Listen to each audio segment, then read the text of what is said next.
The 2026 World Cup is a 6-week endurance test. Teams will have to navigate a grueling travel schedule and massive North American stadiums just to physically survive the month. Out of 48 participating nations and 104 matches, professional analysts looking closely at the data agree that only 5 teams actually possess the squad profile required to lift the trophy. Those 5 true contenders are Argentina, Brazil, Portugal, Spain, and France.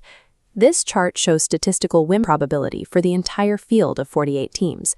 As we move down the list, the long shots drop away, leaving only these 5 distinct bars. A non-elite team simply doesn't have the squad depth needed to survive this new format. Structural endurance is the primary metric for success in the modern World Cup.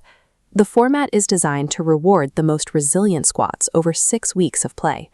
It is easy to get caught up in the dominant media narrative. There is a strong emotional pull to see legendary icons return for one final shot at glory, but building your prediction around an aging individual's brilliance instead of a cohesive, youthful system is a high-risk investment. This table tracks the squad makeup of the last 5 World Cup winning teams. Look at the transition here. There is a clear historical shift in international football. The era of teams carried by a single superstar is replaced by deeply integrated, system-led squads. To find the real 2026 winner, we have to strip away our nostalgia. We need to evaluate these 5 remaining teams strictly on their tactical reality versus their star dependency. Here, we have the contender matrix, plotting teams on systemic rigor across the bottom and star dependency on the side. Spain lands right down here in the high system, low star quadrant. They maintain an absolute commitment to a possession-heavy style, consistently playing without a traditional number 9. This approach creates total midfield domination, pulling defenders out of position and opening massive amounts of space for young, lightning-quick wide players to thrive. That system also provides incredible defensive solidity. They proved this by winning Euro 2024 without conceding more than 1 goal in any match, and they gave up just 4 total goals in their World Cup qualifying campaign. Here is the trade-off. Lacking a pure goal scorer leaves them susceptible to sudden elimination. If their tactical plan stalls out on a difficult night, they struggle to force the ball into the net. Spain guarantees midfield control, but their refusal to play a dedicated finisher is a flaw waiting to be exposed in a gritty knockout match. Looking back at our contender matrix, France drops into the upper right section. They have extremely high systemic rigor, but also a moderately high dependency on their star power. Under their current management, they employ highly conservative, risk-averse tactics, utilizing what is widely considered the deepest squad in Europe. This deeply pragmatic approach creates an incredibly high competitive floor.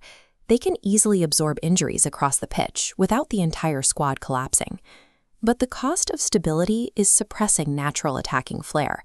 They rely dangerously on one specific player to produce magic when the game gets stuck. France prioritizes a tactical baseline that is difficult to disrupt. By choosing stability over attacking flair, they ensure that even on their worst days, they remain extremely difficult to eliminate. Returning to the matrix, Brazil is actively moving from the high star corner toward the center. They are trying to balance their traditional South American flair with European discipline. The catalyst for this shift was bringing in Carlo Ancelotti to instill strict defensive organization into a squad that historically played a looser, free-flowing game. The outcome is a noticeably sturdier defensive unit. That structure allows them to absorb pressure and launch explosive counterattacks through their wide wingers. However, they still suffer from weak wingback profiles. Worse, if their aging central creator is unfit, the team faces a total creative vacuum in the middle of the pitch. Brazil is a calculated hybrid. They are no longer relying purely on individual magic and have a legitimate path to ending their 24-year drought, provided that fragile core holds up under pressure. On the final look at our chart, both Argentina and Portugal land firmly in the top left section. They carry high star dependency and much lower systemic rigor. Both of these nations are building their squads around iconic but aging focal points, who are now in their late 30s and early 40s. To their credit, this approach brings unmatched big-game composure. These players have a proven ability to win massive matches through sheer willpower. But the tactical trade-off is severe. Relying on these players limits the team's ability to run a high press, demands extreme minutes management from the coach, and introduces a massive risk of physical burnout late in the tournament. Relying on a 38 or 41-year-old to endure a massive international tournament is an emotional investment driven by hope, not a mathematically sound strategy. Choosing a favorite requires balancing a system's tactical depth against a superstar's magic.